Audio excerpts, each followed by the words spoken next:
Pregnancy રહી જાય ને પછી માથું ના ધોવાય 9 મહિના સુધી, તો એના વિશે મેડમ થોડીક સાયન્ટિફિક એક્સપ્લેનેશન આપો તમે.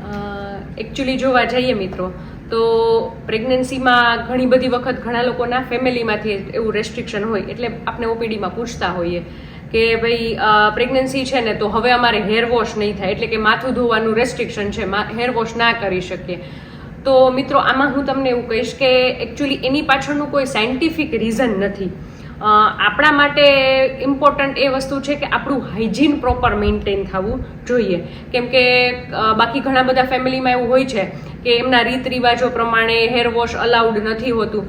તો એનું એક સોલ્યુશન એવું કરી શકીએ આપણે કે ડ્રાય વોશ કરો, ડ્રાય શેમ્પૂ કરી શકો, આવું કંઈક કરી શકો. કેમ કે આપણા માટે ઇમ્પોર્ટન્ટ એ વસ્તુ છે કે તમારા હેરમાં ઇન્ફેક્શન ના થવું જોઈએ. કોઈ ફંગલ ઇન્ફેક્શન ઘણી બધી વખત જોવા મળતું હોય, અથવા તો હાઇજીનના ઇસ્યુ આવતા, તો આના લીધે થઈ અને ઇન્ફેક્શન સ્પ્રેડ ના થાય એ બધી વસ્તુઓ વધારે ઇમ્પોર્ટન્ટ છે. એટલે એ વાતનું ખાસ ધ્યાન રાખવું જોઈએ. ભલે આપણે હેર વોશ ના કરીએ એનાથી કોઈ જ વાંધો નથી, એ આપણે આપણા રીત રિવાજ પ્રમાણે ચાલી શકીએ, પણ આની પાછળ કોઈ સાયન્ટિફિક બેઝ નથી કે ના હેર વોશ કરીએ તો બ્લીડિંગ ચાલુ થઈ જાય અથવા તો અબોર્શનના ચાન્સીસ વધી જાય, એવું એકચ્યુઅલી હોતું નથી.